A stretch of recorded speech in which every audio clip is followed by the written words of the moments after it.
18, the undercover policing inquiry. Yeah, day 18. We've just been listening to the questioning of Karen Doyle, an activist from Movement for Justice. I'm joined by Heather Mendick. What have you made of what Karen Doyle's had to say? I find it really interesting because she's just very eloquent and trying to draw out the connections for today of the work that they were doing in the Movement for Justice. You know, what is it? Over 2 decades ago, right? Right. Yeah. I mean, it's weird, isn't it? Because she's talking about events in the mid to late 90s, and I can feel that I can remember some of them. So it's not long ago, but it is actually quite a long time ago. It is, and just the kind of times when there was starting to be the monitoring of migrants by the NHS, for example, that's become kind of automatic really now, normalized. Yeah. And her kind of pointing this stuff out. She's really good at doing that, I think. Talking about tactics in terms of when they moved away from getting arrested to focus because it distracted them, which again is a very pertinent issue for really today. Pertinent. I mean, the thing about throwing flour and paint over Conservative Party Chairman Brian Mulwini, and then just the resulting legal fees from that, just taking all the time and energy and not wanting to do that again. And I think, this is really pertinent. I mean, what we see at the moment, one of the big sort of pushes for activism at the moment is getting yourself arrested for opposing Palestine action. And a lot of people have got some criticisms of that as it being not the most effective tactic, really. I mean, the jury's out. I mean, if people want to do that, go for it. But I agree the jury's out, but I think it's really useful. I think what it really emphasizes that the most interesting thing about this isn't the police, it's the one which gets people's attention, but it's just listening to activists reflecting on what they did, why they did it, and us trying to learn from it. And I think she's so eloquent and thoughtful. So I'm really interested in today, and I'm interested in, again, also the inquiry is interesting today because you get that kind of obsession that they have with, were you a Trotskyist organization? Were you revolutionary? Were you violent? And she's very good at kind of responding to that. And also, again, these distinctions. So, language they use, it's very reductive, the inquiry. It's like anytime you say violence, it must be a singular form of violence as opposed to a form of self-defense. She's very good at saying that violence is not violence if you're defending yourself, which is uniformly recognized, right? But in this inquiry, they seem to not recognize these things and seem to want to collapse things which in other contexts have meaning. Yeah, absolutely. Sorry, I'm just this new microphone. I'm not sure if you're on properly or not. But no, absolutely. I mean, she it's this really regular line we're hearing from the inquiry about kind of trying to make out that anything anything lively, essentially, was somehow violent. We've got lots of the undercover police reports. We've been shown by mostly by Dave Hagan, HN81, Windmill Tilter, as the coach call him. Referring to these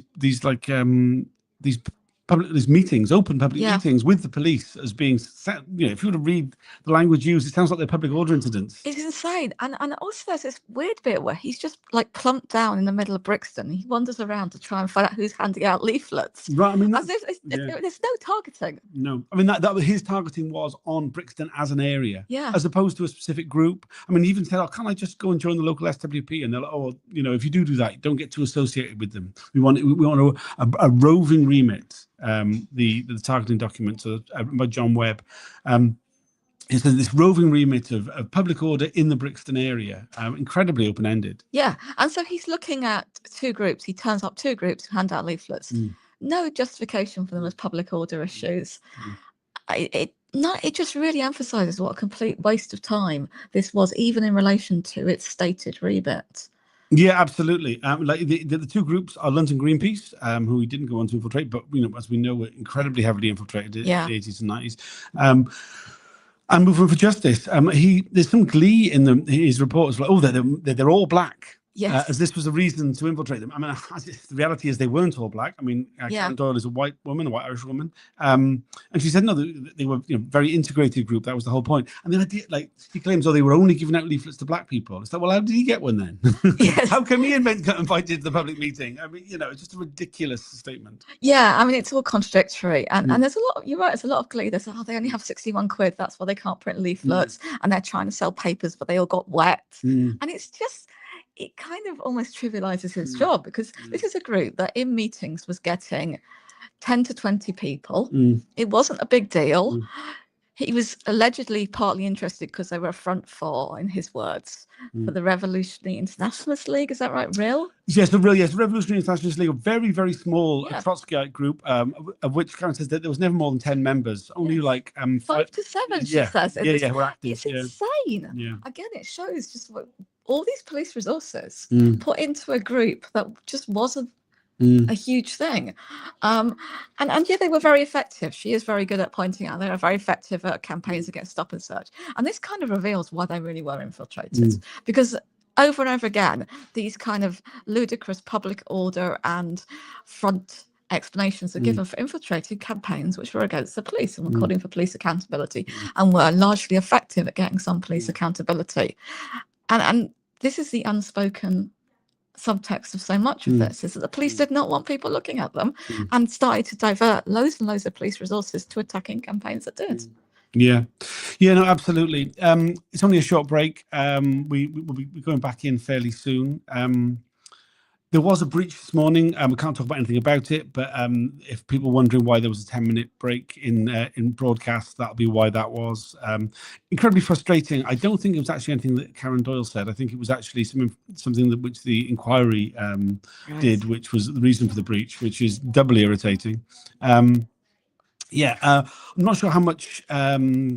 As Karen Doyle said, she does remember Dave Hagen. She talked about him being like a depressed character. Yeah. Calm, very quiet, seemed to be depressed. It was quite interesting. She was saying, the culture of Movement for Justice, they weren't a friendship group. They didn't socialize together. She never went to his house. She never knew anything about his personal life. Yeah. She never knew about any relationships with any of the members of Justice. It wasn't like that. There's quite a difference really from some of the sort of friendship group-based activist groups we've heard about in the past. She said, "Oh God, it sounds really boring when I say it now," but that's not what they were like. Yeah, I mean, and I think people often see these groups as social groups, but it is. People were united. Even when they became social groups, people were united by commitments and beliefs, right? Yeah, absolutely. And that's really important. That's coming through very strongly. That just the authenticity she has and other people who are with her have, compared to the complete fakery of the police, and that's why their evidence is so different than evidence from someone like Karen Doyle. It's always a really stark contrast when you see one day a police officer giving evidence, the next day an activist, because you realize that when you're telling the truth, you can be thoughtful, you could give long answers, you don't have to evade, you can admit when you don't remember something, but also when you've tried to, when you're piecing things together. And it's very clear, I hope it's very clear to John Mitting, what the difference is between these two approaches and what it means about who's telling the truth and who isn't. 100%. Yeah, I mean, it is so, like as observers, it comes home so strongly to us, the difference between, when Carol had things like, I don't really remember, she was like, well, I've gone through all the paperwork and I've looked it all up, and there definitely was a meeting. I wasn't present at that particular meeting, but here's the information I could find. Yeah. It's just so different from the, can't recall. I would probably, you get from the undercover cop. Yeah. So different. We better go back in. As you can see, we've got new microphones. Hopefully they're working well. I'm now broadcasting on YouTube, Facebook, Twitter, TikTok and Instagram. So hopefully on one of them. I've noticed on TikTok for some reason my t-shirt is red. I'd like to point out it's pink. Okay. Oh, and microphones obviously aren't free and technology isn't free. So if you have a little bit of money, do give a couple of quid or whatever, it all adds up. Yeah, that would be great. All right, thanks for joining. See you all at lunchtime.